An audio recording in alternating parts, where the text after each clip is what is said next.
captain speaking. You are now aboard the Fantasy Voyage Express. Time to pack your bags and let us take you on a journey to victory. Come on, y'all, let's take a ride. You ain't gotta say a word, just slide inside. It's time to take your ass on another kind of trip, cause you ain't at the top if you don't got the ship. Grab some chips and a drink to sip and close your eyes and hit that switch. We're going to a place where everybody kick it, yeah, Blitzalytics. Ain't no friends and there ain't no simping, cause there ain't no team about to catch me tripping. Do you gotta get a stack or a third tier back? We got you covered all season to the ship from the draft. Take you to a place where you get that win, give you more than enough to defeat your friends. And if you can't take the heat, get your ass out the kitchen. We on a mission. Come along and ride on this fantasy. Slide, slide, slippity slide. When it's all up on the line, we can ease your mind. Come along and ride on this fantasy. Slide, slide, who ride? If you want to get the dub, you gotta tune in live. You are now watching Fantasy Voyage, presented by Blitzalytics.com. And here are your hosts, Cody Manning and RobROb.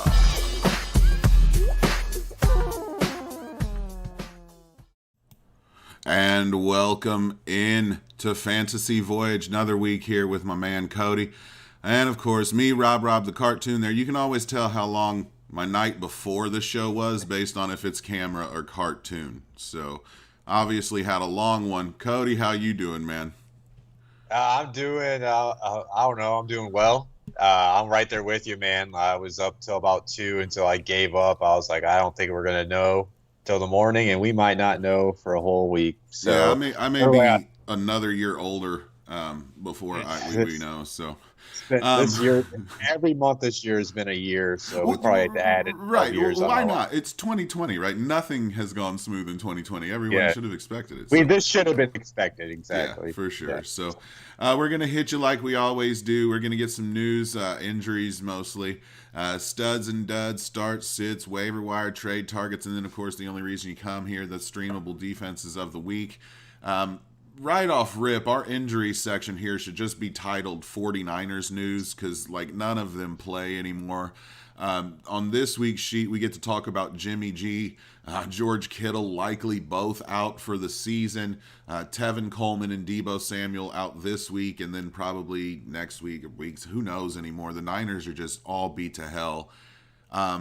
Coleman and Debo we can touch on a little bit, but Jimmy G and Kittle, to me, like specifically Kittle for fantasy purposes, that's a killer, right? Because you were counting on him to get you wide receiver numbers from that position. That's almost impossible to replace, right?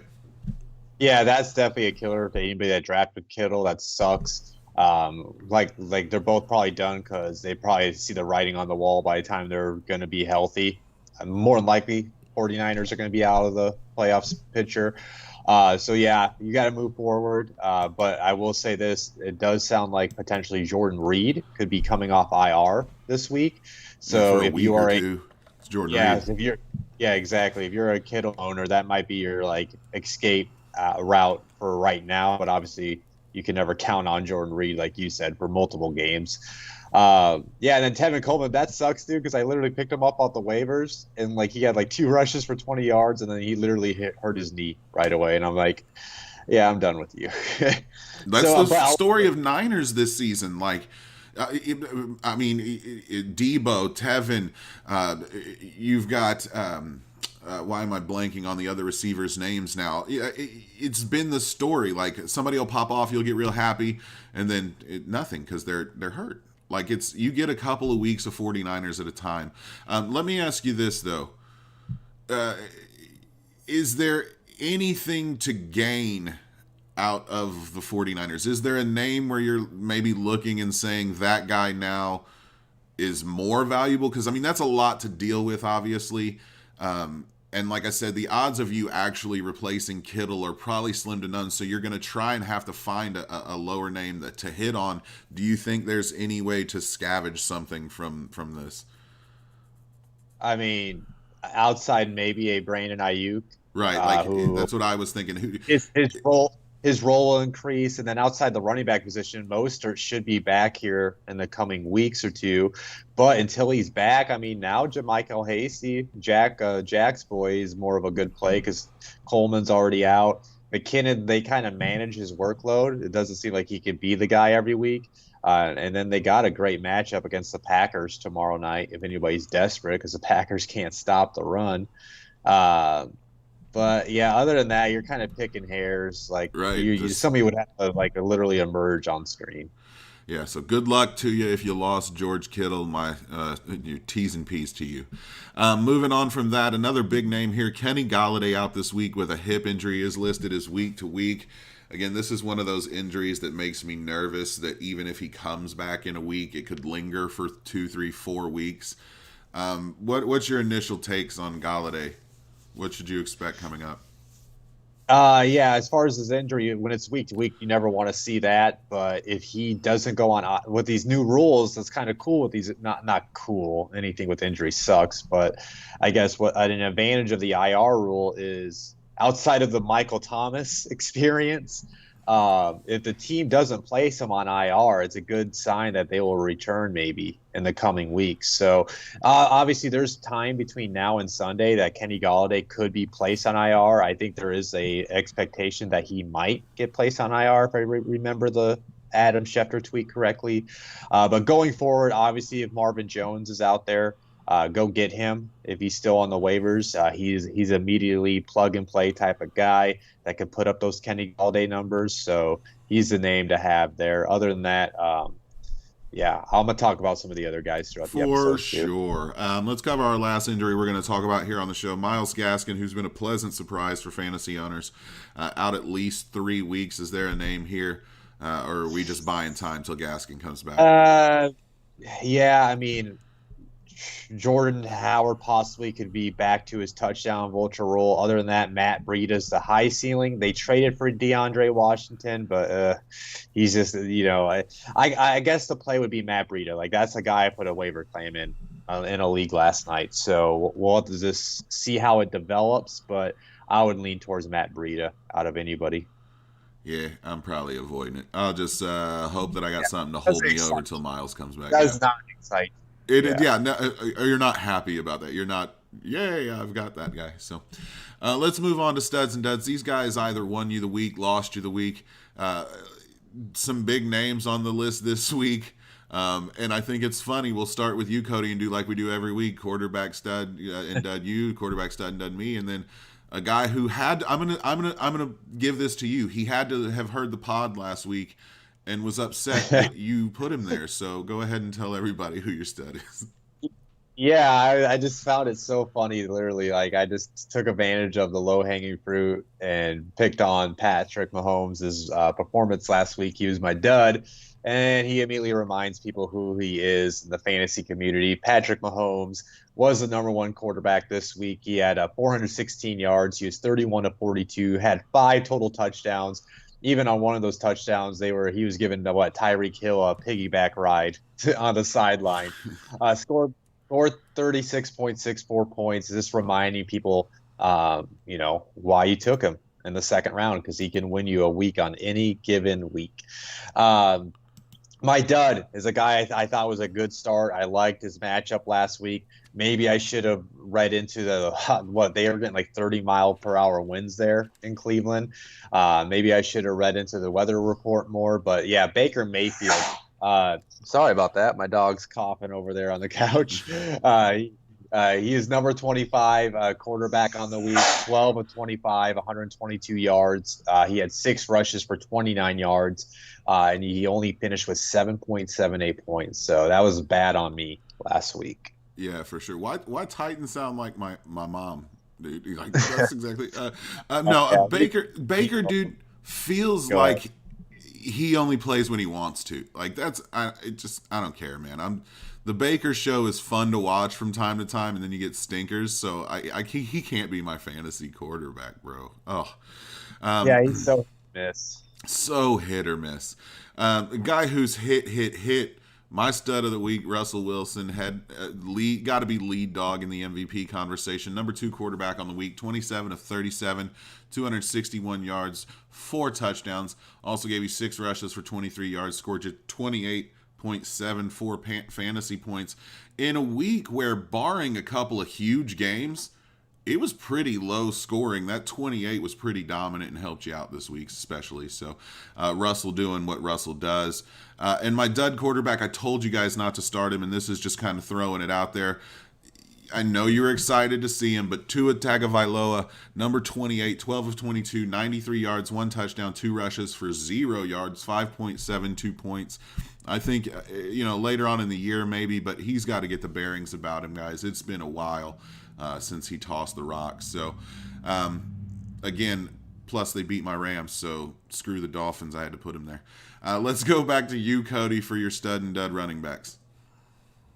Yeah, so my stud running back, I just wanted to give this guy a shout out because last week I told people to add him if you're kind of desperate. I didn't like the matchup. He didn't have an overall great day, but he took advantage of the volume he got, which was DJ Dallas. He was the number 4 running back this week. He had 18 rushes, only for 41 yards, but he had a touchdown, and then he had the 5 receptions, 17 yards, and another touchdown on 5 total targets. Finished with 22.8 points, so anybody that decided to slide him in their lineup, they definitely got an advantage from him. I wanted to give him a little shout out for his performance, and just for people to know, like, obviously Chris Carson comes back, Carlos Hyde comes back, even if Rashad Penny comes back, DJ Dallas is not going to be valuable going forward. But if you picked him up this past week, or if you see him on the waivers, and it sounds like Hyde and Carson are going to be out again this week, you might be able to play him. One last guy. He's, at least we know what he is, right? And then my dud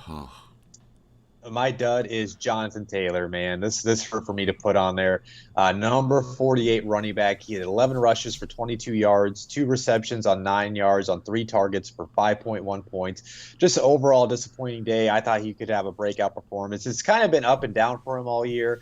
I still think we're going to see the better games out of him as the season goes. I didn't really expect him to be in this role right away at this point of the season, but the Mac injury happened. We thought he would take advantage of the opportunity. He just hasn't.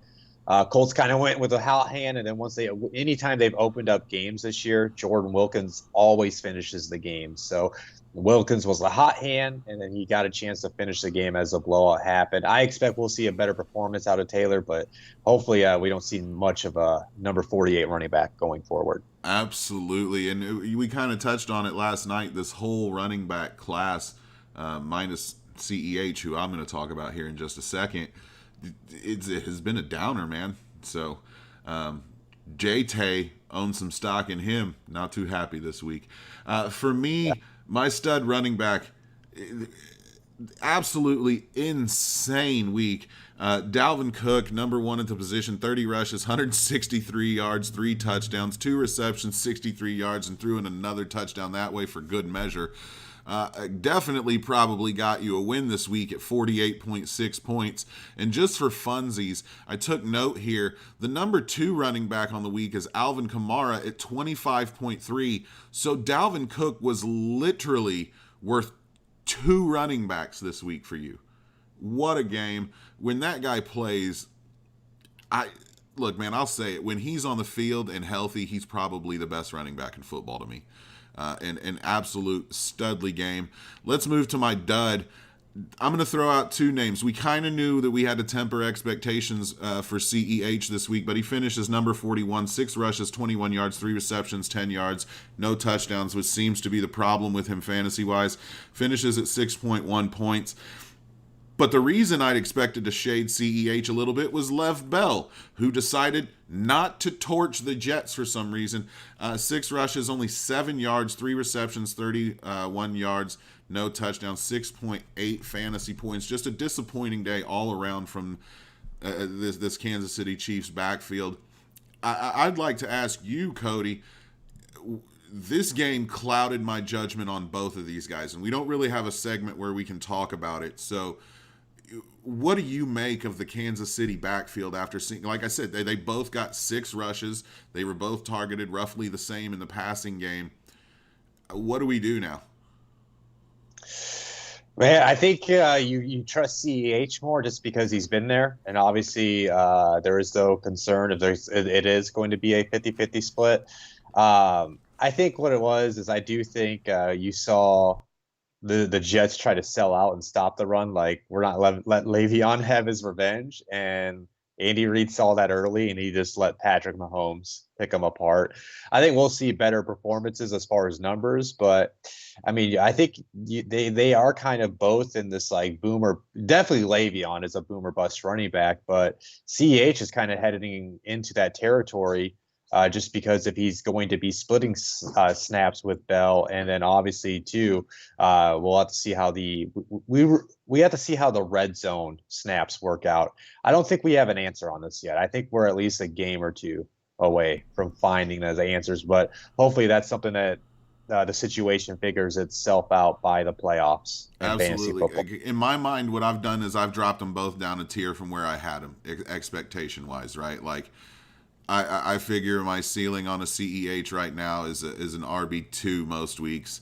Lev Bell is a flex option, right? So, like, I can't go higher expectation-wise. I'll be pleasantly surprised that way, but it definitely did cloud it up a little bit for me. So, let's go back and talk about one of your favorite players here again, man. Yeah, DK Metcalf, man. Everybody knows I'm a big fan of him. I don't have to go into the history. How long we got to get you him. a Metcalf jersey. That's what we we need it. I definitely, or that shirt. There we go. Yeah, the DK Kong. Yeah, that's what I need. I need that for the next happy hour. Jack, get that shipped to me right now. All right, DK Metcalf, number one wide receiver on the week. He had 12 receptions, 161 yards, 2 touchdowns. He had 15 targets, 40.1 points. He just completely balled out and destroyed the San Francisco secondary all Sunday afternoon. And then my dud, man, you'd think if the Vikings pulled off the upset against the Packers, you'd had some wide receiver performances maybe in a shootout, but no. They, like you already talked about, Dalvin. It was a Dalvin Cook day, so when there's a Dalvin Cook day like that, that means it's a kind of a mediocre Adam Thielen day. Even Justin Jefferson, I think he was like one spot below him, but Adam Thielen, number 63 wide receiver, 3 receptions for 27 yards on only 4 targets, 5.7 points. Obviously, when you have a guy like Thielen, you want to at least get to that 10-point mark. So it was a down day for him. It is, but it made me want to ask you something because I was reading up on the game and it said that was it Jair Alexander ended up covering Jefferson, not Thielen this week. So I'm wondering if like teams aren't like, no, Jefferson's the 1 here, Thielen's the 2 again. Like, right. What do you make of that? Like, are we going to see those matchups against and how do you feel about how that's going to shake it? Because again, that just stood out to me. Like, why put your number 1 quarterback on a corner on him if you don't think he's their 1? It's possible that, there might be some defensive coordinators view him more as a threat. And because, Adam Thielen, he's just more of the great route runner. I mean, he could take you over to the top, but he's not going to Jefferson can get the separation, you know what I'm saying, where it can be an explosive 40-plus yard play. So maybe that's the concern with that. And you could kind of maybe cover more bracket coverage with Thielen. So, I mean, if teams do that, that should make life easier on Thielen. I think both are still good going forward. It's just that if you're going against a terrible rushing team, there might be a lower floor than expected. Right. And Green Bay has just been Olay to running backs this year. Just go get your points, man, for sure. Again, for my stud wide receiver, I'm going to take any little win I can out of this Rams game because it hurts so much. Bobby Trees, Robert Woods, number 3 on the week, 7 receptions on 8 targets, 85 yards, 1 touchdown, 2 rushes for 9 yards and added a touchdown there. Finished with 28.4 points. One of the lone bright spots of this game. Just don't want to talk about it. Ready to wipe that from the memory. And then my dud wide receiver goes a little deeper than just the week. It's A.J. Green, who finished number 73 on the year. 2 receptions on 5 targets for 19 yards and 3.9 points. And if you do a real quick check of his stats, A.J. Green has no games in double digits. He has a high of 9.6 2 weeks ago, and he's only averaging 3.95 fantasy points per game. At this point, guys, it may behoove you to just take a stab on somebody else. if you are holding on to AJ Green. I just, I love the guy. I've talked him up here on Fantasy and on Blitz for 3 years about how much I love this guy, but the writing's on the wall to me that AJ Green has really no place in this Bengals offense. Is that fair to say, Cody? Yeah. He's. I don't think they'll even re-sign him after this season, and he's definitely not trustworthy in your starting lineups going forward. Absolutely. So whenever you're ready, Cody, let's talk about this stupid tight end position. Yeah. And this guy made me look stupid because I gave because I listed him as a sit because he did have a tough matchup. But one of the things I did when I talked about up as a stud last week, and I'm gonna mention again this week at him as a stud, is TJ Hawkinson. He's gotten 10 targets this past week, and now that Kenny Galladay's hurt, he's going to see that going forward. So I kind of really like him as a fantasy tight end for the rest of the season. This past week, though, on those 10 targets, he had 7 receptions for 65 yards, 13.5 points. So I just think right now he's a tight end one that you can leave in your lineup and trust the targets going forward, especially with Kenny Golladay being hurt. My dud, man, he's kind of fallen off the last couple of weeks, is Jonnu Smith, number 26 tight end, 2 receptions, 29 yards on 2 targets and for 4.9 points. This has been a rough past couple of weeks. And one thing I'm just going to go ahead and say, it seems like if Ryan Tannehill doesn't get the Jonnu Smith connection going, they kind of struggle and they lose games, if you notice that the last couple of weeks. So maybe the defenses are trying to cut him off going forward. That's funny because when Ryan Tannehill doesn't get the Jonnu Smith connection, my fantasy teams also lose. So I need you to step that up, Tanny. I need some wins here, man. My stud tight end of the week is Gronk, number 4 receptions, 4 targets, 41 yards and a touchdown, which is roughly what I think you pegged Antonio Brown to have this week, Cody. So expect this out of Antonio Brown from Cody's projection from last night. But 10.1 points. It's the 3rd straight week in double digits. Again, this is why this position is butthole. Gronk is 4th overall at 10 points.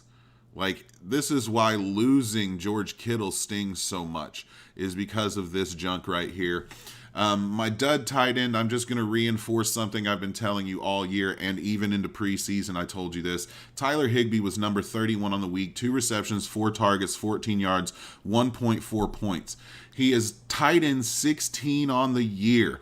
Now, that's because of a big week 2 matchup versus Philadelphia at 23.4 points. He's averaging 5.4 points a game. If you replace that week with the average week, he'd be tight end 27 on the year. You cannot count on Tyler Higbee to win you anything. He is too up and down. Again, the numbers are there. I know everybody was high on him on preseason, but it's time to get real here. Tyler Higbee's not that dude. So that'll wrap it up for studs and duds. I'm going to throw it over to you, Cody, to hit him with those waiver claims, man. Yeah, so I'm going to do my top 5 waiver claim section for any new listeners on the show this week. All these players have to have at least more than 50% availability on Yahoo rosters. I'm going to go ahead and do this. I always do quarterback, running back, wide receiver, tight end, and a flex. So my quarterback ad of the week is Drew Lock. Available in 91% of the leagues. This past week, he had 248 yards, 3 touchdowns, and an interception. The reason why he's my quarterback ad of the week for the waivers section is because I think he's got some good matchups that you could possibly stream him for the next month, depending on how he does with this first matchup. He's got the Falcons this week. Falcons have the worst defense in the league as far as quarterbacks in a fantasy aspect. So I think he's a good play this week. And then following, he's got the Raiders, the Dolphins, and the Saints. All those defenses have been suspect to giving up plays to the passing attack. So I think Drew Lock is a good play this week, and then you could possibly play him going forward based on Sunday's performance. My running back ad of the week is Damian Harris. He's available in 54% of the leagues. 16 rushes, 102 yards, and a touchdown. Seems like he's getting more of the touches out of that backfield, and until anything changes, I think he's a good flex play from the running back position. He should at least be on people's benches at this point. Then my wide receiver ad of the week is Corey Davis. He's available in 53% of the leagues. This past week, he had 8 receptions, 128 yards, 1 touchdown on 10 targets. He's seeing plenty of targets, and he's been seeing plenty of targets anytime he's playing, despite even with A.J. Brown being involved. So I think he's a good play going forward. I think he could be like a wide receiver 3 if he keeps up these targets every week. But yeah, there's no reason why he should be available, I think, at this point, and more than 50% of leagues. My tight end ad of the week, I went with Eric Ebron. He's available in 55% of the leagues. He had 4 receptions, 48 yards, a touchdown on 5 targets. I just think he's going to see that, that 4 to 6 target range. He's going to get those red zone looks from Big Ben. And I think like we say, Rob, the tight end position is a boomer bust position anyway. So you might as well chase touchdowns. And I think Eric Ebron not only offers that red zone threat ability, but he could be that guy that booms and gets you maybe 2 to 3 touchdowns on any given week. My flex ad of the week is Nahim Heinz, the Colts backup running back, 71% of the availability. He only had 5 rushes for 8 yards, but he had the 3 receptions for 54 yards, for 2 touchdowns on 5 targets. I think he's going to stay involved in that passing attack. I think he's more of a bench play. You play the matchup. I kind of got lucky this week. In one of the leagues, I was desperate for running back. I actually picked him up off the waivers. I had a sneaky feeling he was going to have one of his good games. I played him, and it paid off for me. I got that win. So I think that's what he is going forward. He's such a boomer bust play at the flex position. But if you think the Colts are going to be in a matchup where they are going to pass more, I think you can slide him into that flex spot. So again, go ahead. I'm sorry. Go ahead. Oh, sorry. So again, my ads of the week: quarterback Drew Lock, running back Damian Harris, wide receiver Corey Davis, tight end Eric Ebron, and then my flex position Nahim Heinz. Man, when Heinz hits, he hits hard. Like, those numbers are banging when he goes off. And then my favorite ad is Damian Harris. I think you're going to see Bill progressively start seeing what he has on his roster as we go forward. I think once they're out of playoff contention, I think Cam's out too. Like, I think Bill's going to run these young cats and see what he's got going into the draft. So I love that Damian Harris ad. Now, while you were doing that, we did get a question in the chat from Dylan. Jimmy Graham or Jordan Reed? And I assume that's like moot going forward. But what say you on the Jimmy Graham or Jordan Reed? Because I'll talk about Jimmy Graham here in a minute. Man, Jimmy Graham's so hit and miss this year. I don't know if I can trust him. Honestly, I would say Jordan Reed, because in Kyle Shanahan's offense, they're always going to feature the tight end.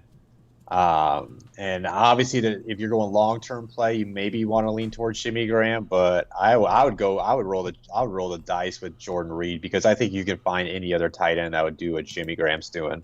And let me answer that, and we'll just spin that into my trade targets, right?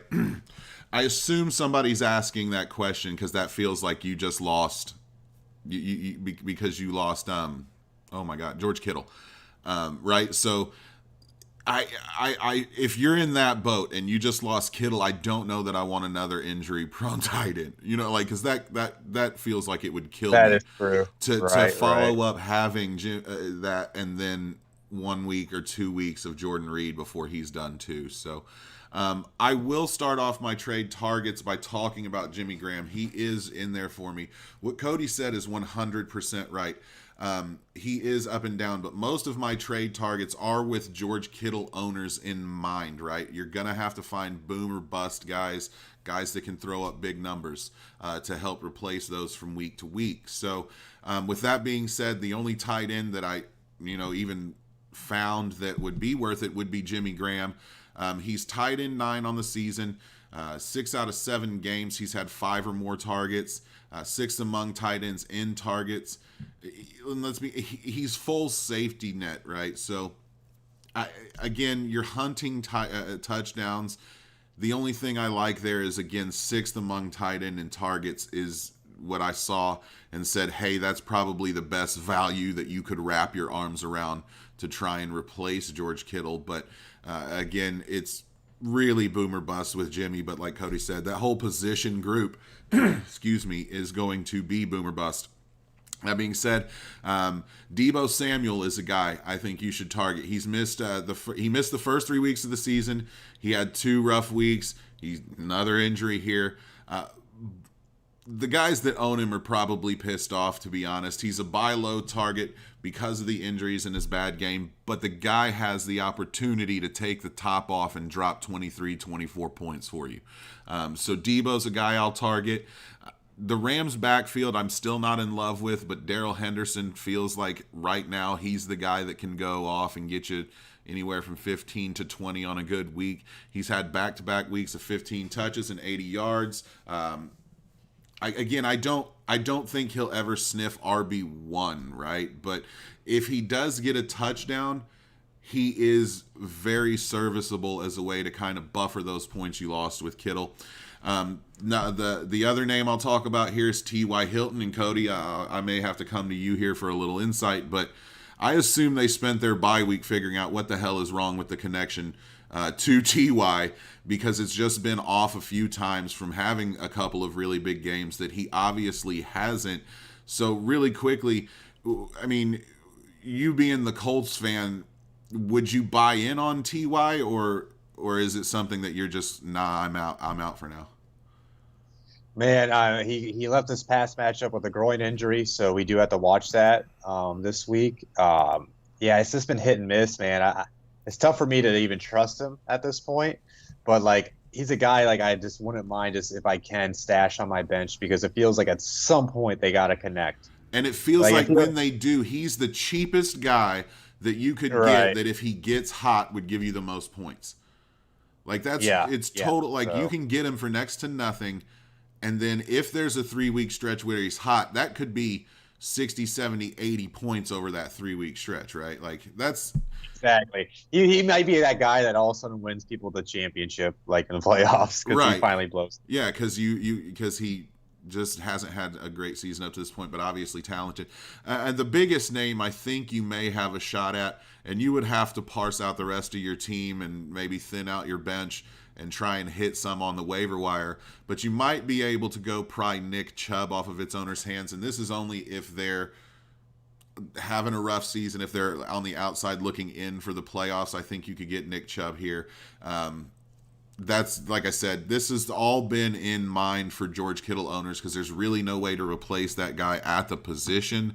So that's just a few names I think have the biggest upside that you could use to try and buffer yourself from losing those points. So good luck to you if you are one of those folks that did end up losing, in my opinion, the best tight end in the game. So Cody, we're going to move on now to our starts and sits, and as per the usual, we'll go quarterback, running back, and so forth, and we'll have you start with quarterback. Yeah, and before I start, just so people are aware, the 49ers had a positive test, and they were supposed to play tomorrow. So there's a good chance that game's probably going to get pushed back to at least Sunday, I'd imagine. So if you're an owner of any 49ers or Packer players, situation. Would the NFL move a Sunday to a Thursday on that short of a notice? Or are we going to have no football? I think this would be our second Thursday night game without football. Oof. During all this, all this stuff too. So That's always great. But yeah, so I thought I just came across that, so I thought I would let everybody know to make sure you pay attention to that situation, see how that develops. Well, yeah, so I'm gonna do my start and sit for the quarterback position. I'm going to go with Matthew Stafford this week. He going against the Vikings. Minnesota is the fifth worst defense against the quarterback position this year. They're allowing 21.8 points per game. And he had a pretty decent outing against the Colts defense this past week, and that Minnesota defense has struggled to stop the pass. So I think Matthew Stafford's a good streaming quarterback. And as far as my sit, I got Ryan Tannehill against the Bears. The Bears, their defense is legit. They're the fifth best against quarterbacks. They're only allowing 14.9 points per game. We've kind of seen this Titans offense kind of struggle the past couple weeks. I could definitely see that happening on Sunday. So my start would be Matthew Stafford, and my sit is Ryan Tannehill. Mine, I went a lot of gut this week, even bucking the numbers a couple times on my start and sits. But the first one I'm going to go with is my start is Justin Herbert versus the Raiders. They're giving up 20.8 points per game to the position. It's eighth worst, so it's not horrible, but it's pretty close. But Herbert's been balling, man, and I think we're going to see him continue that. I just don't know that the Raiders can do anything against a guy like that. And that my sit of the week, I have a lot of people talking about Drew Brees this week, right? Because it's the Chiefs. The score is going to run up. Drew's going to have big numbers. I just don't feel it. I don't feel it at all. I'm gonna say sit Drew Brees versus the Chiefs. They're allowing the 6th fewest points to the quarterback position at 15.2 points per game. It's best suited for them to put the ball in Alvin Kamara's hands, but they'll do that in a number of different ways.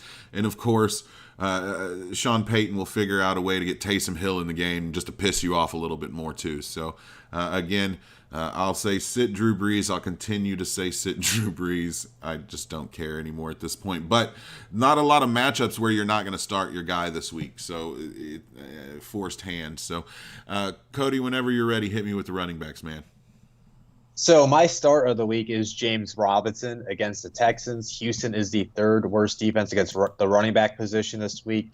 They're giving up 26.3 points per game. He's a volume play. He's having a great year. So honestly, he's probably a guy that you should be leaving in your lineup more times than not for the rest of the season.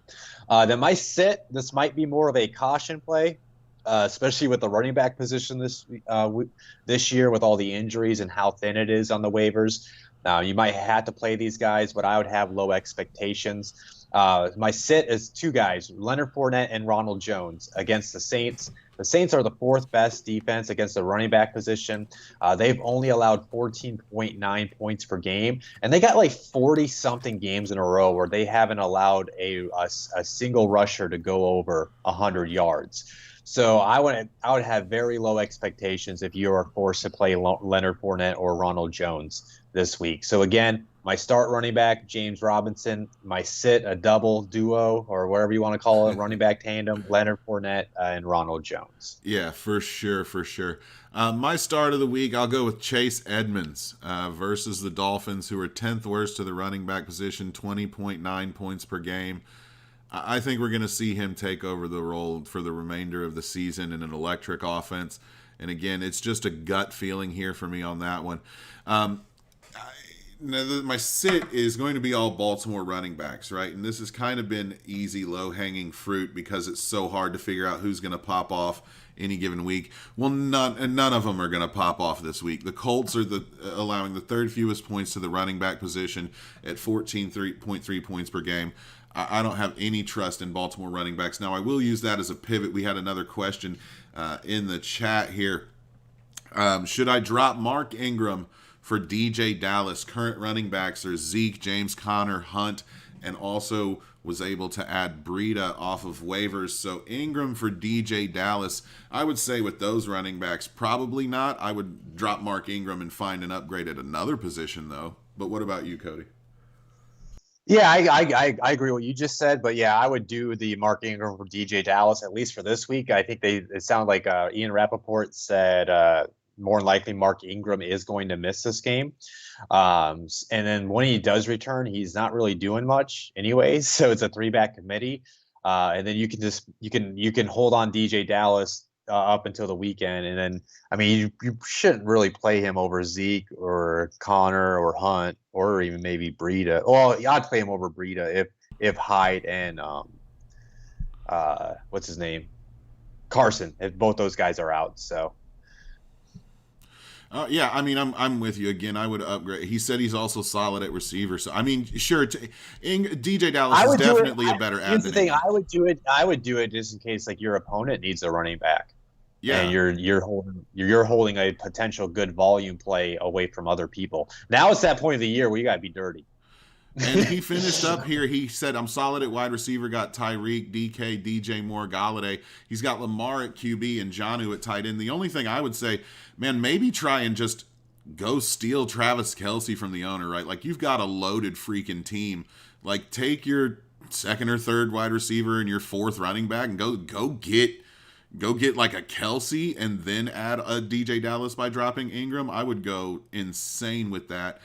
We got a couple more questions here. I'm going to go and stick with these just because I like to get them answered for the folks. And we're in the running back position anyway. Could you tell me what running backs to trade, because I have so many this season? I've got Cook, Jacobs, Robinson, Mostert, Gibson, Freeman, and Justin Jackson.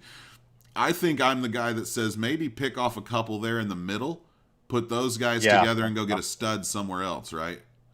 Yeah, that's what I'm saying. Maybe like a pack, because Mostert's on IR. Maybe like a Mostert and Robinson, or a Mostert and Gibson, and go get you like a solid wide receiver or something like that.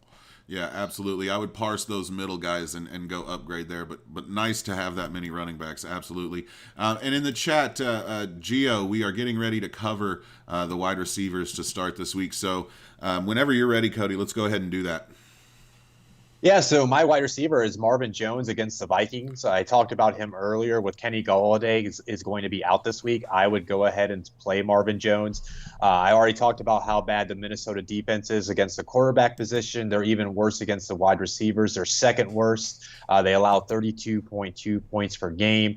This is a great setup for Marvin Jones to have a high ceiling type of game. And when he has his high ceiling type of games, you're talking like over 100 yards and 2 touchdowns. So I think we're going to see a big week from Marvin Jones and what could turn out to be a shootout type of game.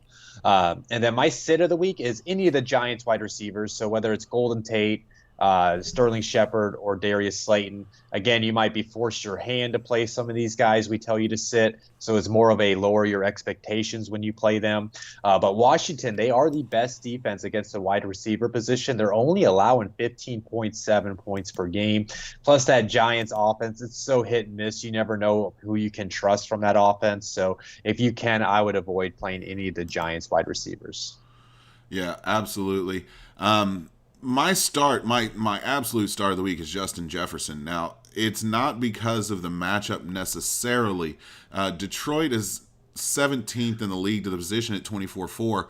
It's just a gut feeling here, and there's some stats to back it up. Detroit's allowed an average of over 180 receiving yards per game to wide receivers. 7 wideouts have scored 17-plus points against them.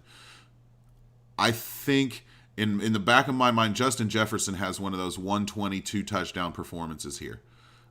Minnesota seems to play the best against division rivals this season. Like, that's how it's gone. So I think what you're looking at here is that the Lions try to key in on Dalvin and not let Dalvin do to them what he did to Green Bay. So I think Justin Jefferson becomes the beneficiary of that. I love this kid, and I think this week he has a big one, even though the matchup could be a little juicier. Now, here's what I did. I don't think I've ever done this before, right? Justin Jefferson plays a better defense than the guy I'm going to tell you to sit, who's going to be DJ Chark versus the Texans, who give up the 11th most to the position, actually, at wide receiver at 27.4. However, DJ's been rough the last couple weeks. 19.7 combined fantasy points in his last 3 games. They're moving on from Gardner Minshew to a guy named Jake Luton. I know nothing about him. If Cody knows something, he can tell me. I don't know anything about him, so it's impossible for me to know what kind of rapport he's got, how he throws the ball, how he plays. I'm nervous. Look, the only, and I found this statement too, I don't even remember where I found it, but it says the only players lined out wide to succeed against the Texans are superstars. Devontae Adams, A.J. Brown, Adam Thielen. Chark's not in that class. I say he has a rough game again this week, and I would sit DJ Chark. So, again, if you can't afford to, I get it. The matchup is there, supposedly, but it feels like it's going to be a trap for you. So, Cody, whenever you're ready, let's hit him with these wide receivers. Tight ends, excuse me. Well, you hate the position, so I understand. Probably would rather talk about more wide receivers. Yeah, let's talk more wide receivers. My start of the week is Noah Fant against the Broncos. Atlanta's the worst defense against tight ends this year. They're allowing 12.7 points per game. He's now in his 3rd week since he's returned from an injury, so he should be 100% good to go, shaking off the rust. So he had a pretty decent week this past week. And I think he's going to have a ceiling type of performance from Noah Fant on Sunday. So if you got him, I'd put him in your lineup. My sit is Dalton Schultz against the Steelers. Pittsburgh is not only the 5th best defense against the tight end position, only allowing 4.9 points per game, but we have the Dallas Cowboys who are letting 2 practice squad quarterbacks battle it out until they decide who to start. I really don't want to trust that situation. I know Dalton Schultz has been a pleasant surprise from the tight end position in fantasy football, but I don't think this is a week you want to roll him out. Yeah, I'm with you. Again, I wish there was a way to say bench all tight ends, like not named Travis Kelce, but you can't. So my start, I'll give it to Evan Ingram. The Washington football team gives up the 8th most to the position at 10.1 points per game. I really don't know what to make of it. It feels like everything I say at tight end is a shot in the dark. Give me Ingram for a touchdown, I guess, is the gut feeling here against Washington. And then my sit, again, I'll sit anybody playing Indy, honestly, from the tight end position. So this week it happens to be Mark Andrews, Baltimore. Again, who cares? Who cares? Like, let's be honest, dude. Who cares? Because the sit is going to get 6 points, and my start's probably going to get 8 points, and they're going to be separated by 20 spots on the overall tight ends. It's insane. You're touchdown hunting. So I think Evan Ingram gets one. I think Mark Andrews doesn't. Let's just be honest. So, Cody, whenever you're ready, man. Hit me with the only reason these guys are here is to listen to your top 5 streamable defenses. Yeah, and this one was kind of hard to make some decisions with the matchups on my top 5 streamable defenses for the week. I noticed that when 2 and 3 are one game. Right, exactly. And then also, like, I want to remind people, like, obviously the Steelers against what I talked about, the situation with the Cowboys, like, that's an automatic play. Don't ever really expect me to say the Steelers name, because I don't think they're one of those defenses, like I said at the beginning of the season, like, you put them on your bench and you find somebody else if you don't like their matchup for the week. You don't drop them. So obviously if you have the Steelers, play them against the Cowboys this week.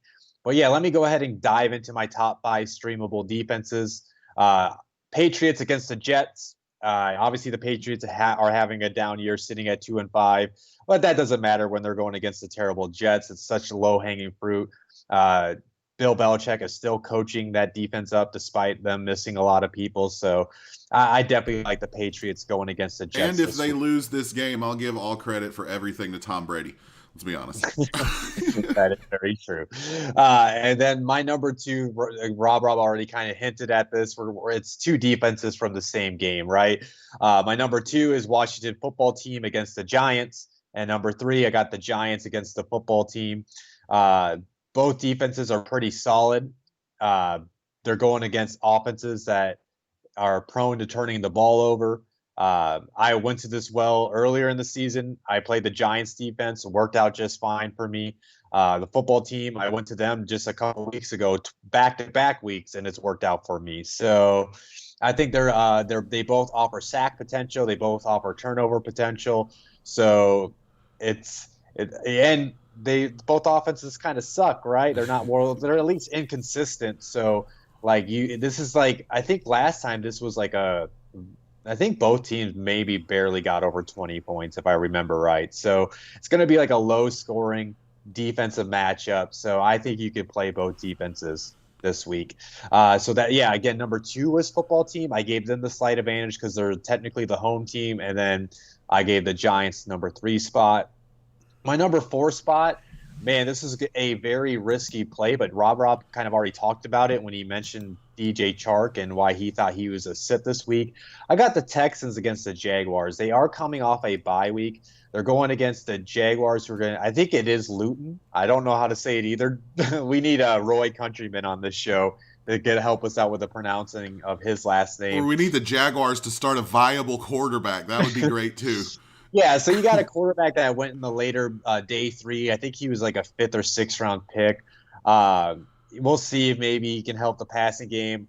Either way, you're talking about a rookie quarterback. The Texans they still got J.J. Watt. They still got some guys that can maybe put up a good performance. I'm just betting on, with it being a rookie quarterback, I think we could see some turnovers and maybe some sack potential here if he can't make the reads at a fast rate. So it's a big risk, but I think you could roll out the Texans against the Jaguars this week. And then my number 5, the Cardinals against the Dolphins. Cardinals kind of got a solid defense they got going on right now. And then Tua Tagovailoa, his debut wasn't super impressive. So you got a rookie quarterback who's still trying to go through his progressions as a young quarterback. So I think there could be a potential to get the turnovers. I think there's a potential to get the sacks. We saw that last week when he got hit and there was a fumble recovery, I believe, for a touchdown by the Rams. So I think the Cardinals could be a good floor play this week. So again, my top 5 streamable defenses: number 1, Patriots against the Jets; number 2, the football team against the Giants; number 3, the Giants versus the football team; number 4, the Texans against the Jaguars; and number 5, the Cardinals against the Dolphins. Yep. I love all those matchups for different reasons. Again, Tua only tossed for 96 yards. The Rams beat themselves this week. So I don't think we have any other questions in the chat. Let me double check. No, we're good. So whenever you're ready, Cody, man, we could say our goodbyes, plug what you'd like to plug, and we'll be out of here. As always, guys, I know we're at the halfway point of the year, but this thing can help you for the rest of the year, enjoy the rest of the NFL season, and prep for next year in fantasy football. It's a Blitzalytics prospect encyclopedia. And what it is, this big old boy is on the top 22 players for every NFL team from the last 3 draft classes. They have 12 regular season starts or less. You get in-depth scouting reports on it. Could make a great gift to any type of NFL fan for Christmas that's around the corner. So go to blitzalytics.com/shop to order it. It's only $35. You can only get the PDF for $15, or you can just get an individual NFL team PDF for $5. So again, blitzalytics.com/shop to order that. If you like today's episode on YouTube, make sure you hit the like button. If you haven't subscribed to us, make sure you subscribe to our YouTube channel so you know when all of our shows go live.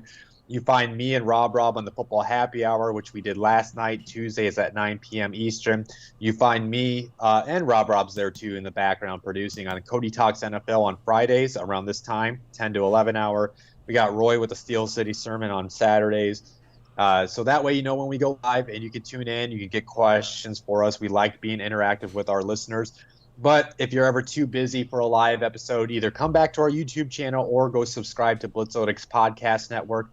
We're on all major platforms, Stitcher, Spotify, iTunes, you name it, you can find us. And so make sure you subscribe to us so you can get the audio versions of our show. And then other than that, I just want to thank everybody for tuning in. Reach out if you have any questions at Cody Talks NFL on Twitter.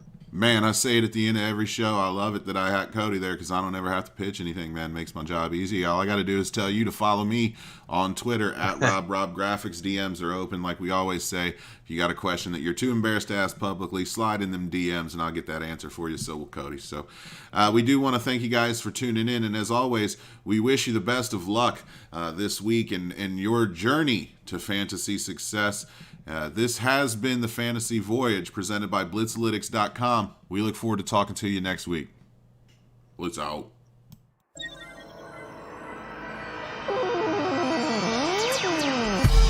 Ladies and gentlemen, it's your captain speaking. You are now aboard the Fantasy Voyage Express. Time to pack your bags and let us take you on a journey to victory.